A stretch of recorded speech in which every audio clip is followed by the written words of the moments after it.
Yes, people, how's it going? Welcome back to Lily White Lane. Hope you're all doing good, hope you're all keeping well, and you are very welcome along to my ranking from worst to best of every single Tottenham Hotspur manager during the Premier League era. So without further ado, let's delve straight into it. So let's start things off with number 50, and we're going to start things off with Santini. Now look, I'll be honest with you guys, I'm not going to talk about this guy too much because he really does annoy me. Had a short tenure at Spurs, only 10 months, as I say, before we did bring in, I believe it was Jose Mourinho. And look, it wasn't a good tenure at all. It really wasn't a good tenure at all. Poor football, poor displays, poor football. And that's why he ends up 15th on the list, and not many brilliant managers in Tottenham's Premier League era of managers. So look, number 15, we do have Santini. Number 14, now look, it was a tough one between the Santini and this man. I'm going to have to go with one of Spurs' most recent managers, Nuno Espirito Santo. Now look, it was a tough decision going with who finishes last, but Nuno, I do feel for Nuno because I really did like him, and it's really frustrating. I thought, as a coach, you know, what he brought to Wolves, the way he played his football at Wolves was a lot more entertaining. And people say, you know, he plays defensive football. He doesn't play expansive or attacking football. And I would argue that. I'd say look at Wolves' scorelines every single week, and he played such a dynamic and interesting style of play with them. You know, the players suited him, the likes of Doherty, who won't suit Spurs, Jimenez, and these sorts of players really did suit his style of play. But the players at Spurs really didn't, in all honesty. No one at Spurs suited his style of play. He brought the same thing, if not worse, than Jose Mourinho did. We'll get to Jose later in this list. But he brought the same thing, if not worse, as Jose did to the club. Didn't bring anything new. Really didn't bring anything new. So that is why Nuno Espirito Santo comes in at number 14. And coming in at number 13, we do have Ozzy Ardiles. Ozzy's going to Wembley. His can't even pronounce it right. Ozzy's going to Wembley. His knees have gone all trembly, but he finishes 13th on my list, right? Classic song that by Chas and Dave. But anyway, he finishes 13th on my list. And the reason for that, once again, very similar to Santini, very similar to Nuno. Had a short tenure at Spurs, just didn't perform. Didn't bring anything new. Really didn't bring anything new to the club. And it's disappointing with all three of these managers because, you know, on their day they could be very good. But, you know, didn't bring anything new to Spurs. Their style of play really didn't suit Tottenham. That's why he does come in at number 14th. Coming in at number 12, we do have Jose Mourinho. Jose Mourinho, who deserved to get sacked, in all honesty, who I'm not a massive fan of, and I don't know why I'm singing about him now, because he don't deserve songs of praise. He's calling himself the special one, the cocky, arrogant knob.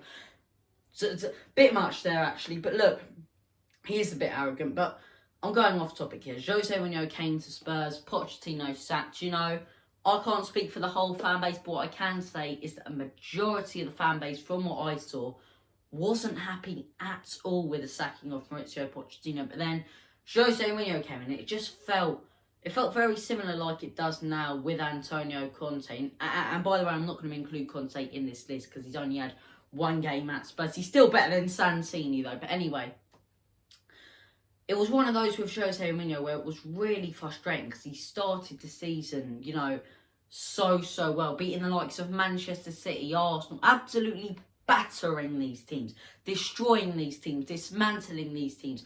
Jose Mourinho masterclasses week in, week out. But as his tenure went on, he just didn't bring that excitement anymore. He didn't sort of bring that thing we've been missing at Spurs, that passion. And look, I do think his sacking was right.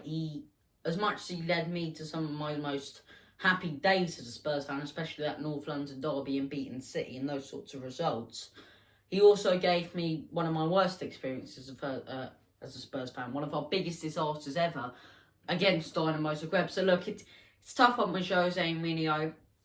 Came into Spurs with so much expectation, didn't bring too much, really didn't bring too much. So that's why he does come in at number 12 on this list. Coming in at number 11, Juan Ramos. Now, if we're judging it off playing style, off tenure, off everything, Juan Ramos would probably be our worst manager.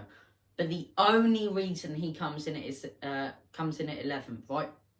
His league position, awful. 10th and 11th consistently. Well, worse than that, I believe we finished 14th or something under him. He was the definition of mediocre and definitely wasn't a Spurs manager yet. The only reason he finishes higher than Jose on this list is because he won a trophy. He's won our only trophy in the last 20 years. And I do believe that gets him in over...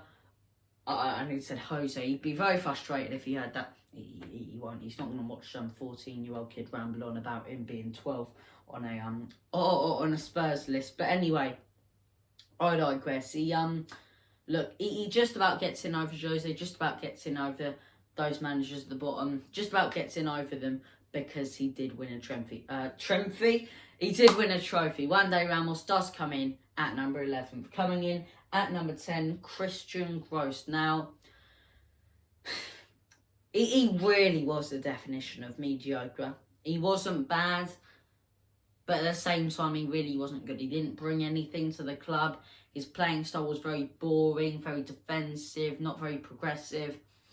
But at the same time, he didn't really lose much. He didn't really have a big flop or a big controversial moment as Spurs manager. He just didn't perform. He did not do well enough at all. And that's why he does come in on this list at the position I've chosen him to be in, which is 10th. So look, Christian Gross, the definition of mediocre. Coming in at number 9, we do have George Graham. Now this, speaking of controversial, going from not controversial at all to very controversial. George Graham, former Arsenal manager, didn't like that. A lot of Spurs fans really didn't like that. Former Arsenal manager coming to Spurs. It's all right with Chelsea, They hate us more than we do. They can carry on coming at us and everything, the Chelsea fans. And I'm going off quickly, but I'll just say this. They can carry on coming at us and having a go at us. But the truth is, Chelsea, right? Since you had the takeover, before that, you were not a big club. You were not a big club. Face the facts. We were winning trophies 60s, 70s, 80s. You weren't. You became big in the 2000s. And when they did, they thought, okay, we can't be rivals with Fulham because we won't get to play them all the time. So let's pick on someone who already has a rivalry. Let's go with Spurs because everyone seems to hate Spurs. And that's the only reason we have a rivalry with Chelsea is because they don't like us because their main rivals are normally in the Championship every season or the other. And because they're such a big club now like they weren't before, that's why they go after us. But anyway, going back on topic. There we go. George Graham, former Arsenal manager. Look, very controversial, but he came in and he did do a decent job. For the first few months, he picked up some fantastic results against the likes of Arsenal and those sorts of teams, but it started to capitulate and the sacking was the right move for him. And that's why he does come in on this list at number 9, right? Coming in at number 8 is Douge Livermore. Douge Livermore. Once again, not a brilliant tenure at all. He didn't really win much, didn't really lose much. Narrowly gets above the, I need to say the rest of the players, narrowly gets above the rest of the managers. But the reason he does is because he made some fantastic signings. He was the man who brought in the Teddy Sheringhams of this world. Those sorts of players who would go on under other managers in the future, such as Martin Jol, to win, or not to win us trophies, but to, get us higher finishes in the league, to perform better for Spurs, to make us a more entertaining side to watch. So look, he did make those signings, but apart from that, didn't do much more. And that's why he comes in at number 8. Coming in at number 7, we have Glenn Hoddle. Glenn Hoddle came in at Spurs. The expectation was very, very high for Hoddle, being such a massive Spurs legend. But his playing style, it wasn't entertaining. It really wasn't entertaining. Glenn Hoddle, under him, it was just poor football. It really was poor football. It was hard to watch our team like that. And once again, the sacking was right. Go through these ones quickly and then we'll spend a little more time talking about the top 5, right? Coming in at number 6, we have Jerry Francis. Jerry Francis came into Spurs and he gave us our best finish in 5 years. Now look, he did do well. He did do quite well considering the team that he had. He didn't have a brilliant team at all. You know, there was no real confidence about the club, but he came in and gave us our best finish in 5 years, which was absolutely massive. And that's why he comes in at number 6, Jerry Francis. Coming in at number 5, we have ABV, Andre Villas-Boas. Now, look, AVB came in, and he's the manager who I believe gets a lot more stick than he deserves. I rated AVB. And a lot of Spurs fans will be watching that now. You can't rate AVB. You know, he didn't do good enough. Didn't win us anything. Didn't get us anything. Look, you have to look at it, you know, you have to look at it from a standpoint as, take a look at the facts. Take a look at the facts under him. He got us higher finishes. I believe he got us into the top 4. You know, started performing very, very well. Gave Harry Kane his first start. He did all those things in his tenure at Spurs, AVB. And look, he, you know, of course Mauricio Pochettino came in and had to clear out a lot of deadwood, but he was the one who bought the likes of Dele Alli. No. Pochettino bought in Dele Alli, but he was the likes, you know, Harry Kane was bought in by him. Some of the youngsters now, even Eric Dyer, these sorts of players were bought in to the youth academy by AVB. So look, I think he gets a lot of unnecessary criticism, but then again, not at the standards we want him to be. Coming in at number 4, we have, what have I put down? Tim Sherwood? Yeah, Tim Sherwood. Right, Tim Sherwood comes into Spurs. And look, it's a tough one with Tim Sherwood because I don't think he performed once again to the standards that we wanted him to. But at the same time, he brought an entertaining style of play. And it's one of those managers that we really don't have much to judge him of. He, you know, once again, some brilliant results against the likes of Arsenal and these sorts of teams, but not at the standards we wanted him to be. Not at those standards. Coming in at number 3, Martin Jol. He's got no hair, but we don't care. Martin Jol comes in at number 3. And I'll tell you what Martin Jol brought to Spurs. Confidence. A good attitude. And he was a really, really relatable manager. Now, Martin Jol's a fantastic manager. And I understand, you know, a lot of Spurs fans absolutely love him. And I do too, because he's so... And I'll put this into words. A lot of players and managers now, you know, post-match interviews or whatever, or pre-match interviews, they'll go on there and they'll be like a robot. They'll be like, And it's almost like it's scripted what they're going to say. Martin Jol will go on there on his interviews and say whatever the bloody hell he wants. And that's why so many Spurs fans loved him. You know, he'd come out, he'd greet the fans before the games. So confident, really enjoyed managing Spurs. Or knew, I should say, what it felt like to manage Spurs, knew what the fans felt like about the club, and he was such a relatable manager. And look, getting sacked at half-time, that's a horrible move by Levy, and I don't even think he deserved the sack. I think he was performing quite well, and he just didn't deserve that. But anyway, Martin Jol coming in at number 3. Coming in at number 2, we have Harry Redknapp, or as he'd want me to call him, Harry Redknapp. And look, Harry Redknapp came into Spurs, and he brought us some of our best moments ever. That Manchester City winner from Peter Crouch, getting us for the first time ever into the official Champions League, was absolutely mental.